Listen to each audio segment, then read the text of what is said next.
Hi my dear friends. So కొంతమంది అడుగుతున్నారు, మా ఏపీ హిస్టరీ మేము చదివినా గుర్తున్నట్లేదు, చదువుతున్నాం సార్ లాస్ట్ వరకు అయిపోయినా కూడా మళ్ళీ మొదటికి ఒకసారి గుర్తున్నట్లేదని. సో ఏపీ హిస్టరీ అనే కాదండి, ఒక ఇండియన్ హిస్టరీ అయినా కానీ ఏదైనా కానీ మెయిన్ ఏపీ హిస్టరీ అనేది మీరు 2 పార్ట్స్గా డివైడ్ చేసుకోవాలమ్మా. మీకు ఆల్రెడీ నేను చెప్పాను, అది ఆ కాలగర్భంలోనూ కలిసిపోయినట్టుంది. కొత్తగా జాయిన్ అయ్యారు కదా, వాళ్ళ కోసం అని చెప్తున్నాను. అది 2 పార్ట్స్గా మీరు డివైడ్ చేసుకోవాలి. ఒకటి వచ్చేసి సబ్జెక్ట్ మెయిన్ సబ్జెక్టు, అంటే కోర్ సబ్జెక్ట్ అనమాట. నెక్స్ట్ వచ్చేసి శాసనాలు, బిరుదులు, వాళ్ళ యొక్క సామాజిక, ఆర్థిక, సాంస్కృతిక, మత పరిస్థితులు మరియు సాహిత్యం ఇవన్నీ ఉంటాయి కదా, బిరుదులు ఇవన్నీ ఒక సైడ్ ఉండాలి. అందుకే నేను మా స్టూడెంట్స్ కూడా వీటిని వచ్చేసి సపరేట్ చేసి ఇచ్చాను. చార్ట్స్ రూపంలో ఇచ్చాను. కోర్ సబ్జెక్ట్ని కూడా సపరేట్ ఇచ్చాను. ఎందుకంటే కనుక ఇట్లయితేనే మీరు ఈజీగా గుర్తుపెట్టుకోగలరు. ఒకేసారి దీంతో పాటు ఇవి కూడా చదివినారంటే కనుక మర్చిపోతారు. అదే చిన్న లాజికల్ పాయింట్, ఓకేనా? సో కాబట్టి ఇంపార్టెంట్ టాపిక్స్ చెప్పండి సార్ అని కొంతమంది అడుగుతున్నారు, మెసేజ్ కూడా పెట్టారు. సో కాబట్టి వాళ్ళ కోసం చెప్తున్నానండి. ఇప్పుడు సిలబస్ తీసుకుంటే కనుక ఏపీ హిస్టరీ సిలబస్ తీసుకుంటే చారిత్రక పూర్వయుగం అని ఉందండి. దాంట్లో నుంచి వస్తే కనుక 1 or 2 బిట్స్ వస్తాయి. నేను మొత్తం సిలబస్ చదవమని చెప్తున్నాను, కాకపోతే ఇంపార్టెంట్ మాత్రం చెప్తున్నాను.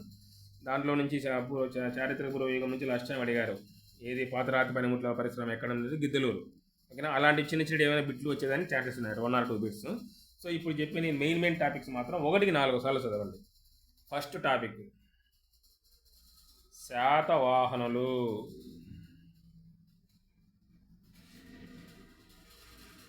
శాతవాహనులను ఒకసారి ఒక ఎగ్జామ్లో ఏకంగా 18 క్వశ్చన్లు అడిగారండి. అంటే పోస్ట్ డిసైడ్ చేసేటట్టు శాతవాహనులు కీలక పాత్ర పోషించింది, ఓకేనా? సెకండ్ టాపిక్ వచ్చేసి తూర్పు చాళుక్యులు, ఓకేనా? మిగతా మధ్యలో ఉన్నాయి ఇక్ష్వాకులు, విష్ణుకుండులు, వీళ్ళంతా చిన్న చిన్నవి. అవి మీరు ఒకరోజు కూర్చున్నారు కూడా చదివేసేయచ్చు, అదేం పెద్ద కష్టమేం కాదు, ఓకేనా? నెక్స్ట్ ఇంపార్టెంట్ టాపిక్ వచ్చేసి తూర్పు చాళుక్యులు. అంటే వీళ్ళని వేంగి చాళుక్యులు ఉంటారు. తూర్పు చాళుక్యులు. నేను చెప్పే టాపిక్స్ను 1కి 4 సార్లు చదవండి అని చెప్తున్నాను, ఓకేనా? నెక్స్ట్ వచ్చేసి వెరీ వెరీ ఇంపార్టెంట్ కాకతీయులు.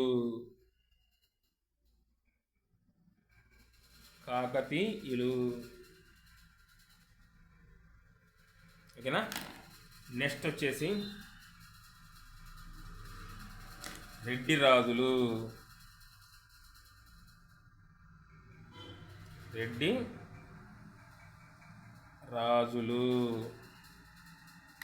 నెక్స్ట్ వచ్చేసి మధ్యలో చిన్న చిన్న రాజ్యాలు వస్తాయి, అవి ఆటోమేటిక్గా చదివేసేసి అవి ప్రాబ్లం కాదు, కాకపోతే వీటిని ఎక్కువ ఫోకస్ చేయండి అని చెప్తున్నాను, ఓకేనా? నెక్స్ట్ ఇంపార్టెంట్ టాపిక్ వచ్చేసి విజయనగర సామ్రాజ్యము. ఎందుకు ఇంపార్టెంట్ అంటే దీన్ని 4 వంశాలు పాలించాయి: సంగమ, సాలువ, తులవ, అరవేటి. కాబట్టి ఇది ఇంపార్టెంట్ టాపిక్, ఓకేనమ్మా? ఇంతటితో మీకు ancient and medieval complete. Qutb షాహీలు ఉంది చిన్న టాపిక్, చదివేసింది అది కూడా, ఓకేనా? అదేం పెద్ద కష్టమేం కాదు. కుతుబ్ షాహీలు చాలా చిన్న టాపిక్, దాన్ని చదివేసేయండి, ఓకేనా? మీకు కొంతమంది జాబ్ రాకపోవడానికి ప్రధాన కారణం ఏంటంటే 2008 నుంచి కొంతమంది ప్రిపేర్ అవుతున్నారు, ఇప్పటి వరకు జాబ్ రావడం లేదు. ఎందుకు జాబ్ రావడం లేదంటే కనుక ప్రొఫెసర్ ఏ బుక్ అయితే పట్టుకుంటాడో ఆ బుక్నే మీరు చదవాలా, అప్పుడు మీకు జాబ్ వస్తుంది. లాస్ట్ టైం 70+ నా స్టూడెంట్స్ చాలామంది పెట్టారు. ఆల్రెడీ నేను ఒకటి వీడియో కూడా చేసి చూపించాను, డైరెక్ట్ బిట్లు తగిలినాయి చూడండి అని, ఓకేనా? సో ఇక్కడ మీరు అబ్జర్వ్ చేయాల్సిన విషయం ఏంటంటే 1, 2, 3, 4, 5 ఈ వీడియోలలో మీరు ఎక్కువగా ఫోకస్ చేయాల్సిన విషయాలు ఏంటి అంటే కనుక పరిపాలనా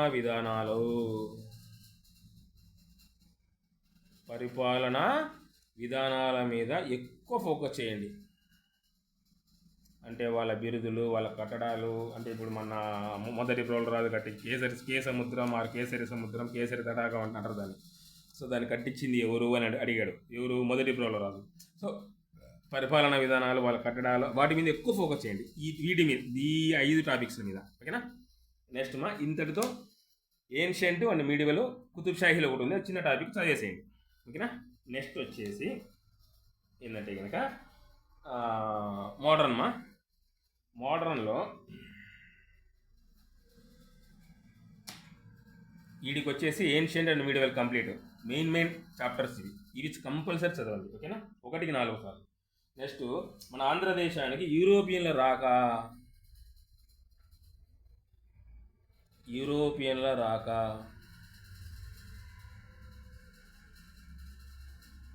ఎలా చదివితే గుర్తుపెట్టుకోవాలని కింద వీడియోస్లు ఉన్నాయండి, చూడండి ఒకసారి. ఓకేనా? ఎలా చదివితే గుర్తుంటుంది సబ్జెక్టు అనేదాన్ని. ఓకేనా? యూరోపియన్ల రాక అంటే కనుక వాళ్ళ డచ్ వారు, ఆంగ్లేయులు, ఫ్రెంచ్ వారు, అలాగే పోర్చుగీస్ వారు, వాళ్ళ యొక్క సంఘర్షణలు ఉన్నాయి కదా, ఆంగ్ల ఫ్రెంచ్ యుద్ధాలు ఇవన్నీ ఉన్నాయి కదా, అవి అడుగుతాడు అన్నమాట. ఓకేనా? నెక్స్ట్ అలాగే ఈస్ట్ ఇండియా కంపెనీ పాలనలో ఆంధ్రదేశము, బాగా గుర్తుపెట్టుకో. ఈస్ట్ ఇండియా కంపెనీ పాలనలో ఎలా ఉండింది ఆంధ్రదేశము? ఈస్ట్ ఇండియా కంపెనీ పాలనలో ఎలా ఉన్నది ఆంధ్రదేశము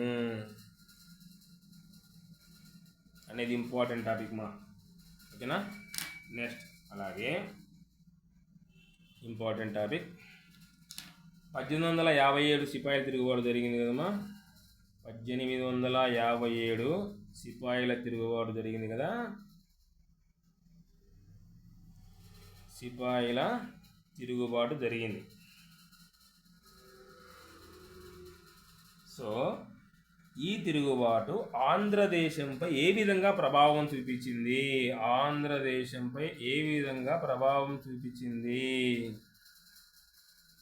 అనేది ఇంపార్టెంట్ మైండ్.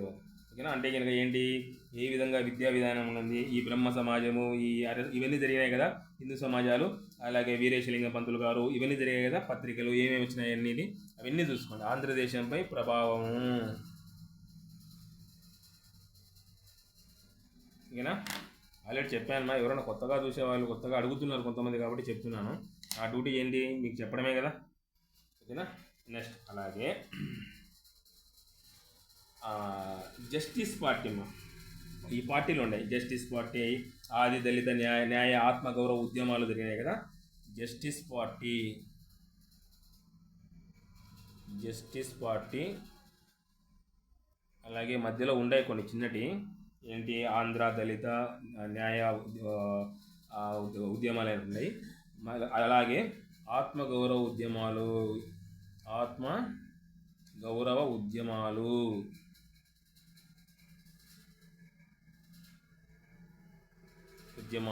ఇవి బాగా చూసుకోండి ఓకేనా? నెక్స్ట్ వచ్చేసి 1885 నుంచి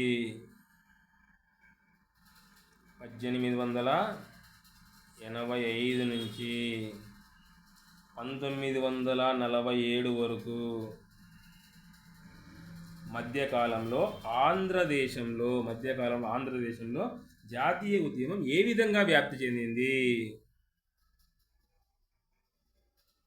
జాతీయ ఉద్యమం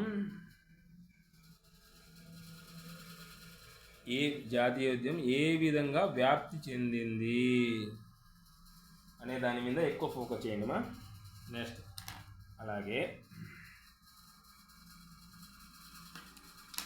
అలాగే ఈ ఆంధ్రదేశంలో జాతీయవాద సాహిత్య అభివృద్ధి ఉంది కదా, అట్లా విప్లవాత్మక సాహిత్యము, నాటక సంస్థలు ఉన్నాయి కదా. అంటే సాహిత్యం ఏ విధంగా డెవలప్ చెందింది అనే దాని మీద ఎక్కువగా ఫోకస్ చేయండి. సాహిత్యము ప్లస్ అలాగే జాతీయోద్యమంలో ఆంధ్ర మహిళల పాత్ర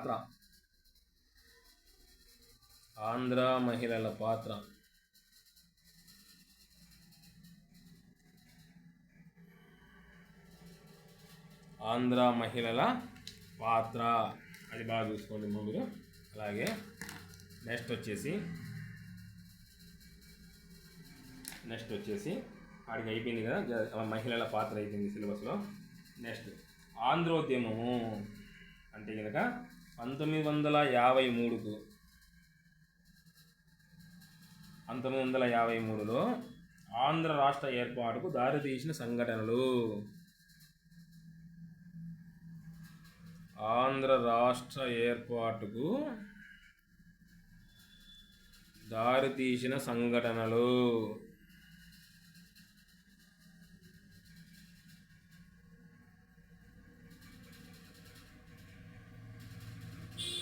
దారితీసిన సంఘటనలు.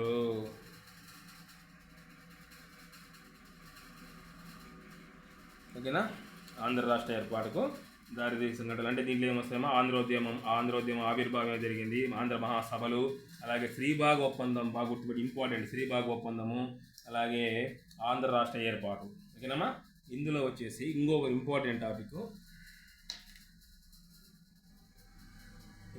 టాపిక్ వార్తాపత్రికల పాత్ర, గ్రంథాలయోద్యమ పాత్ర. వార్తాపత్రికల పాత్ర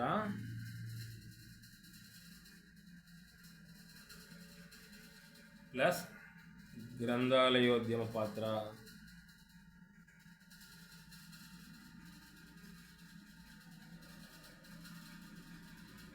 గ్రంథాలయోద్యమ పాత్ర ఇవి బాగా చూసుకోమ్మా. నెక్స్ట్ అలాగే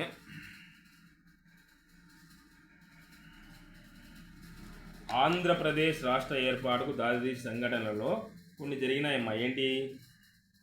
ఆంధ్రప్రదేశ్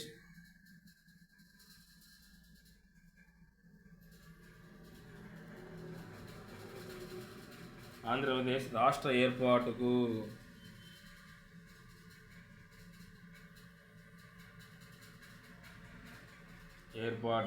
దారితీసిన సంఘటనలు. ఇందులో ఇంపార్టెంట్ ఏంటంటే మా విశాలాంధ్ర మహాసభ, పెద్ద మనుషుల ఒప్పందము, అలాగే ఆంధ్ర రాష్ట్ర ఏర్పాటు. పదలాలి కమిషన్ అనేది ఉంది, అది ఆటోమేటిక్గా దాంట్లో కలిసిపోతుంది. చిన్నది, అదేం పెద్ద విషయం ఏం కాదు. నెక్స్ట్ 1956 నుండి 2014 వరకు, అంటే బైఫర్కేట్ అయ్యేంత వరకు మధ్యకాలంలో జరిగిన ముఖ్య సంఘటనలు. ఇక్కడ ఏం చదువుతారు అంటే, ఈ ముఖ్య సంఘటనలు ఏం చదువుతారంటే ఫోకస్ ఆన్ చీఫ్ మినిస్టర్స్, వాళ్ళ కాలంలో ఏం జరిగాయి అనేది బాగా గుర్తుపెట్టుకోండి. మీరేం క్రోనలాజికల్ ఆర్డర్గా గుర్తుపెట్టుకోవాల్సిన అవసరం లేదు. తెలుగుదేశం పార్టీ ఏర్పడింది ఎప్పుడు అడిగారు ఒకసారి. సో అలాంటి డేట్స్, అలాగే రాజశేఖర రెడ్డి గారు చనిపోయిన డేట్ అడిగాడు. ఓకేనా? సెప్టెంబర్ 2వ తేదీ. యాక్చువల్లీ ఆ రోజు అగస్టా అనే హెలికాప్టర్ని తెప్పించారు, అదేదో రిపేర్ ఉందని చెప్పేసి బెల్ 320 హెలికాప్టర్ను గాల్లోకి లేపారు. బాటియా పైలట్ వచ్చేసి సుబ్రహ్మణ్యం గారు IAS, అలాగే chief security officer John Wesley, Rajasekhar, మొత్తం 5 మంది యాక్సిడెంట్లో చనిపోవడం జరిగింది. ఓకేనా? సో అది బాగా చూసుకున్నామా. ముఖ్యమంత్రుల గురించి బాగా చదవండి. వాళ్ళు జరిగిన అంత అవసరం లేదు, క్రోనలాజికల్ ఆర్డర్ అవసరం. క్రోనలాజికల్ ఆర్డర్ పోయిందనమాట. ఓకేనా? నెక్స్ట్ వచ్చేసి 1956 నుండి 2014 వరకు జరిగిన మా సాంఘిక సాంస్కృతిక పరిణామాలు. ఇది చిన్న టాపిక్ ఇది వచ్చేసి చిన్న టాపిక్. ఇది ఎంత మహా అంటే ఒక 5 పేజీలు కూడా ఉండదు. సాంఘిక సాంస్కృతిక అంతా సిలబస్ అంతా చదవాల్సిందే తప్పదు. కాకపోతే ఇది ఇంపార్టెంటు. సంఘటనలు నేను కావాలంటే చేయి తీస్తానమ్మా, స్క్రీన్ షాట్ తీసుకోవచ్చు. ఎవరైనా కావాలనుకున్న వాళ్ళు స్క్రీన్ షాట్ తీసుకోండి. మళ్ళీ చెప్తున్నా చూడండి. ఏన్షియంట్ అండ్ మీడియవల్ వచ్చేసి పరిపాలనా విధానాల మీద ఎక్కువ ఫోకస్ చేయండి. ఈ మోడర్న్ వచ్చేసి ఎక్కువ ఉంది కదా అని చెప్పేసి దీని మీద ఎక్కువ ఫోకస్ చేసి దీని మీద తక్కువ ఫోకస్ చేశారు. ఓకేనా? అట్లా ఎప్పుడు చేయొద్దు. అన్నీ ఈక్వల్గా ప్రియారిటీ ఇవ్వండి. ఓకేనా? ఈ ప్రియారిటీ ఇచ్చారంటే ఎందుకంటే ఈజీగా నేను చెప్తున్నాను కదా, మీరు అనుకోవచ్చు ఈజీగా 75కు 70+ ఈజీగా పెట్టచ్చు. ఓకేనా? ఈసారి నేను ఎగ్జామ్ అయిపోయిన తర్వాత నా బుక్లో నుంచి ఎన్ని బిట్లు తగిలాయో నేను చూపిస్తాను, చూడండి, మీరే చూడండి. ఓకేనా? సో కాబట్టి ఇది స్క్రీన్ షాట్ తీసుకుని మొబైల్ వీటి మీద ఎక్కువ ఫోకస్ చేయండి. మిగతాది కూడా చదవండి, నేను చదవద్దని చెప్పను. కాకపోతే కనుక వీటి మీదనే ఎక్కువ క్వశ్చన్లు అడుగుతారు. ఓకే? ఎనీవే, థ్యాంక్ యూ మా.